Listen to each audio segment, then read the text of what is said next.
I think that what may not be obvious about AI is I truly think that it's going to fundamentally disrupt enterprise SaaS.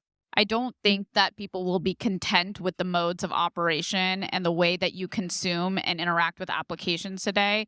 And I think fundamentally, that's going to completely take over the way that SaaS applications are architected, and everything is going to be a personalized experience and a personalized workflow that enables you to come in and surface the job that actually needs to get done and do it and then automate it in the future. So I actually think that's the future of enterprise SaaS as opposed to like what exists today.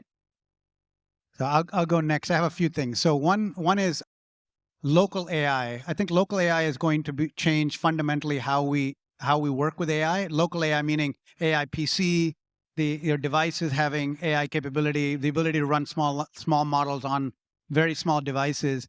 What that does is, if you think about it, is the initial thing is, oh, great, I can do certain things on my local machine. But think of security.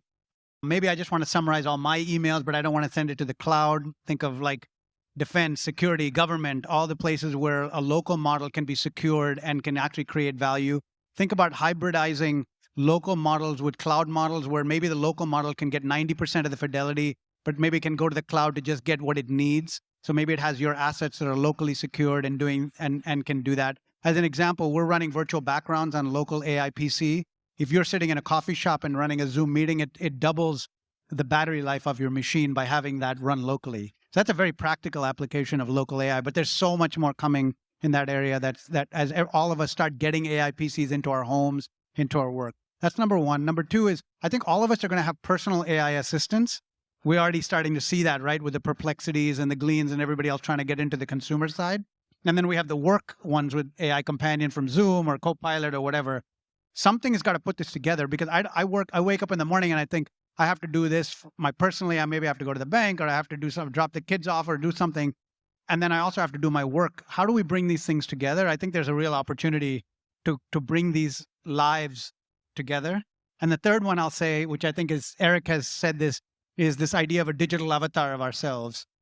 And I know it sounds scary, it sounds creepy, but I think if you think about some practical applications where I can have a representation of myself doing certain things, if the three of us need to schedule a meeting together, could we have our digital avatars, our digital selves, actually try to coordinate, find the times, schedule a meeting, put it on our calendars, remind us, and when it runs into a problem, intercept and ask us? I think that's going to happen. This is super practical. I'm going to take us a little more philosophical, and that is, I do keep thinking about the divide that this super fast advancement in AI is creating just in general in the society and the knowledge workers. And you said, we're going to all have these assistants, and that's probably for this crowd here. But what is going to be the impact on even my ability to talk to my grandparents about what's happening in the world is already limited. And so I do think about what kind of a responsibility we have as the players in this space to make sure that we don't run super far away from the majority of the society and create a divide that's going to be very difficult to bridge to get everybody, safely home. I just want to say one more thing, though.